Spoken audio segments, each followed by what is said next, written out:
don't have to introduce my wife. I think you know my wife, Carol.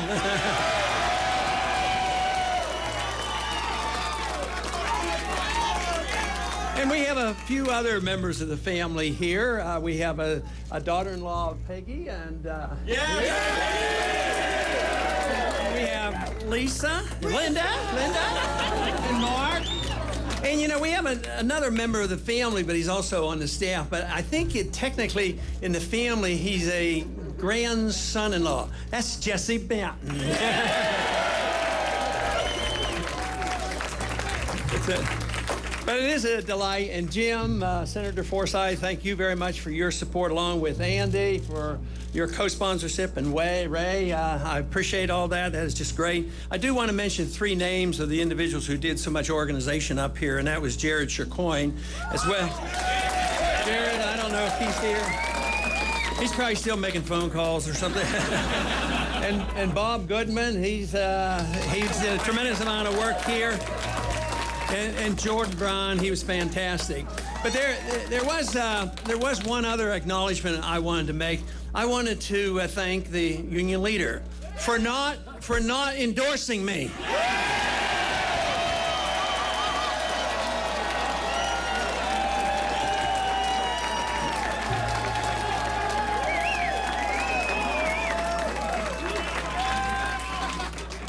Now, I called Governor Romney a short while ago before he gave his talk and congratulate him because he certainly had a clear-cut victory, but we're nibbling at his heels.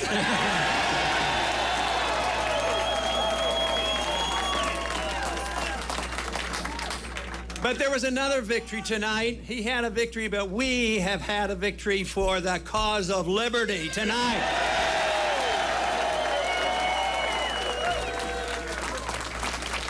There is no doubt that this whole effort that we are involved in will not go unnoticed. Let me tell you. I think the intellectual revolution that's going on now to restore liberty in this country is well on its way, and there's no way they're going to stop the momentum that we have started.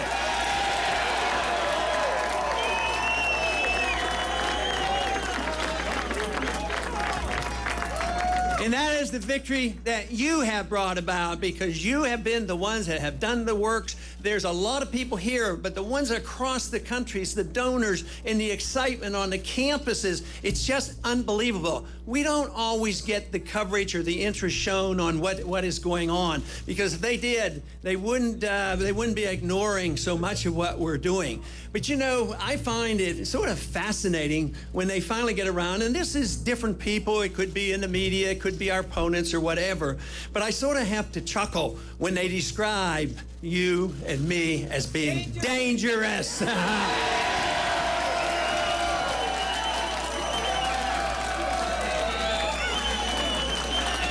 That's one thing, they are telling the truth, because we are dangerous to the status quo of this country.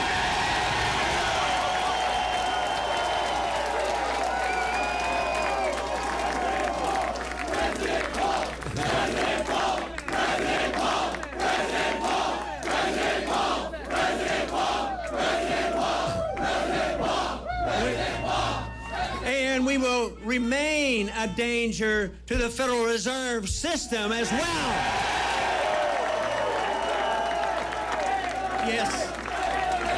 And the Fed, right, and the Fed.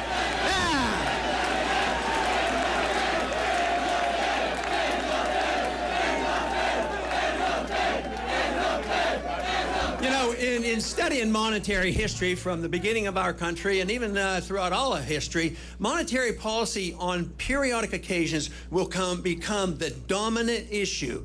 And we have emphasized that, and it has become an important issue. Just think, this is the first presidential campaign that the subject ever came up since the Federal Reserve was started. So we are now, because of what is happening, it will remain a dominant issue. There's no way they're going to put it to bed, because they have destroyed our money. It's worldwide. There's a financial crisis going on, and it's only sound money and personal liberty that can solve the crisis that we have today.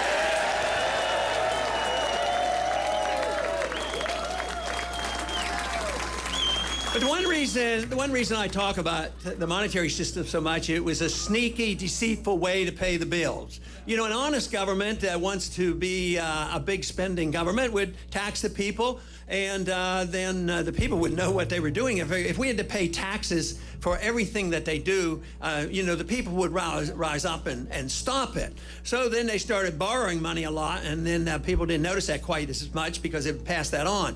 But then they resorted to the printing of the money, and that is why the Federal Reserve was established, to take care of the powerful interests, the military-industrial complex, the banking system, and deficit financing. And there's a couple reasons they have deficit financing. Sometimes there are conservatives that want deficit financing, and sometimes there are liberals who want deficit financing. And they have resorted to this, and of course this is why we are facing this crisis today.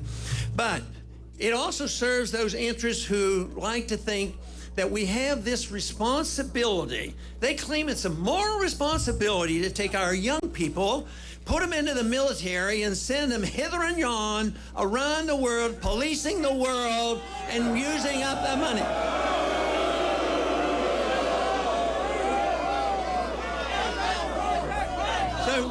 So just as we have been able to bring to the forefront that most important issue of funny money, fiat money, the paper money system, the Federal Reserve, we have brought to the forefront. Others have tokenly talked about it. They get in office and they do nothing about it. But right now, it is this liberty movement, which is seen as a patriotic movement, an individual liberty movement that is saying to the country and to the world, we've had enough of sending our kids and our money around the world to be the policemen of the world. It's the time to bring them home.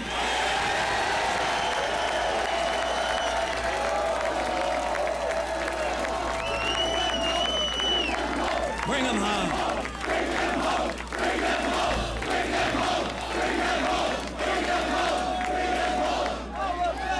The one thing is we do know they will come home. My goal and our goal has always been to bring them home in a deliberate fashion to avoid major economic crisis by destroying our economy by spending so much overseas. In the last 10 years, the wars that have gone on added $4 trillion of debt. And I don't think we have been one bit safer for it. I think we have been less safe because of all the money that we have spent overseas. So this is the issue now. It is an issue that I think is crucial. Jim mentioned in the introduction that, you know, so often they say that if we tell people that we think we should spend less in the military, they say, oh, that means you want to cut defense. No, if you cut the military-industrial complex, you cut war profiteering, but you don't take one penny out of national defense.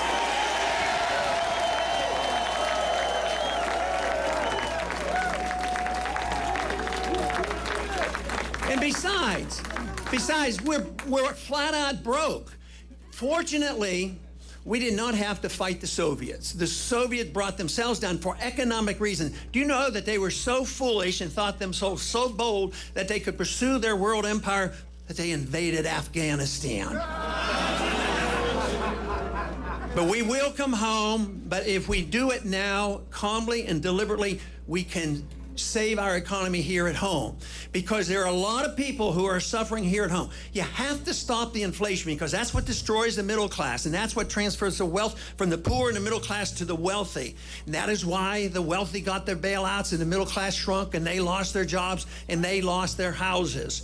So this is what we have to do. We have to cut the spending. This is why I have made a token suggestion. In the first year at office, we would cut at least $1 trillion from the budget.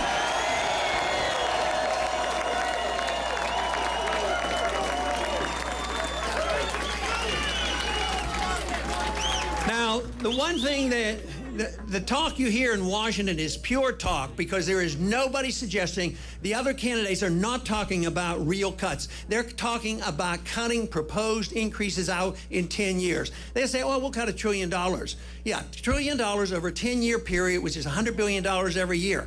Our national debt is going up in real terms $100 billion every month. And they claim that's cutting, and they're yelling and screaming, oh, we can't cut, we can't cut. we do have to cut. We have to live within our means if we want to be able to at least take care of the people who have been made to be so dependent on the government. I mean, we have to work our way out. I would say if we did this and cut this overseas spending, at least we might be able to allow the Social Security beneficiaries to get their checks and medical care be provided. But if we continue to do what we're doing, the results are that the dollar is destroyed and the whole thing comes apart, and it's going to be a worldwide phenomenon. Already, Social Security beneficiaries are suffering a lot. Their income is shrinking because the value of the dollar is going down, so they're getting their checks cut. And that is why you have to think about the cutting and stopping the inflation. But overall, you have to ask, once again, as our founders did, what should the role of government be in a free society? The role should be very simple: the protection of liberty.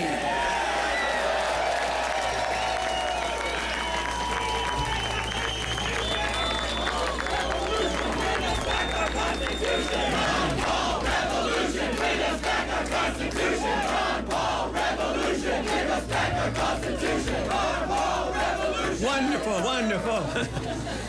You know, the Constitution was written for a very precise manner. It was not designed to restrain the individual, not to restrain you. It was to protect your liberties and to restrain the federal government.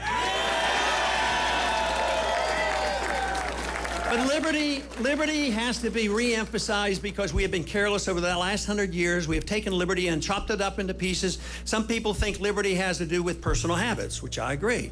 Other people think liberty is how to spend your money, and they defend that part, and then they fight about when to do what.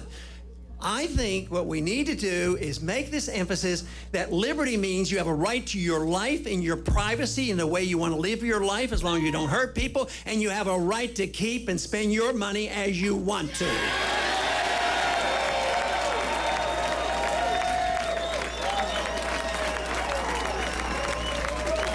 But freedom is a wonderful idea, and that's why I get so excited, but I really get excited when I see young people saying, it is a wonderful idea.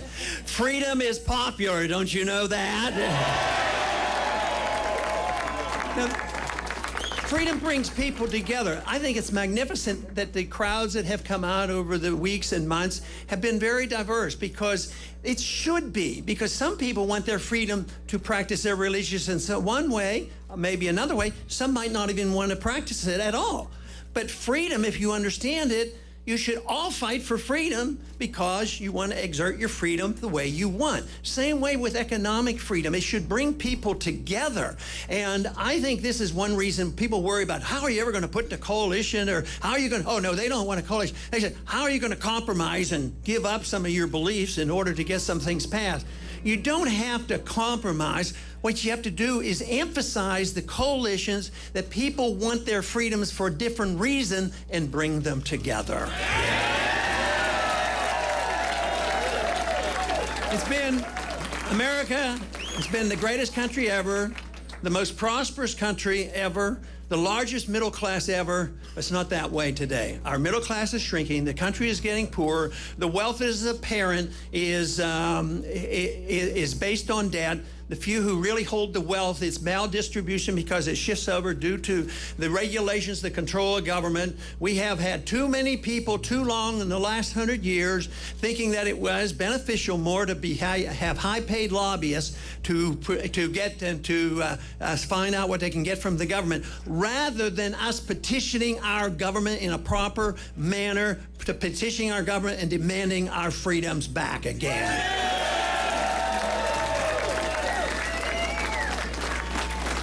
Now, a lot of times they give us trouble, and they say, freedom, you people are just too selfish. All you want to do is have your freedom, you know, and they argue that that is the case. But the thing of it is, the people, the bleeding hearts, and I understand them and I recognize them, and I believe most of them are well intended. But it doesn't work is the problem. All that good intentions of saying, we're going to give everybody a free house and no loans, and then they can borrow against, you know, the equity. And look what happened. It was a bubble, it burst, and they lost their houses. So the humanitarian instincts are there across the board. What we have to convince them, if you're a true humanitarian, you have to fight and argue the case for free markets, sound money, property rights, contract rights, no use of force, and a sensible foreign policy so we don't waste our resources.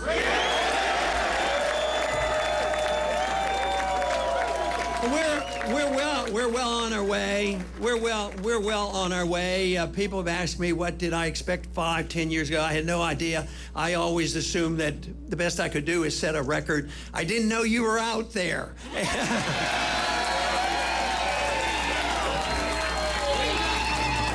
But it's no longer that irate, tireless minority that is stirring up the troops. Now that irate minority, and so tireless as you have been, it's growing by leaps and bounds. It's going to continue to grow by leaps and bounds, and we will restore freedom to this country. Thank you very much.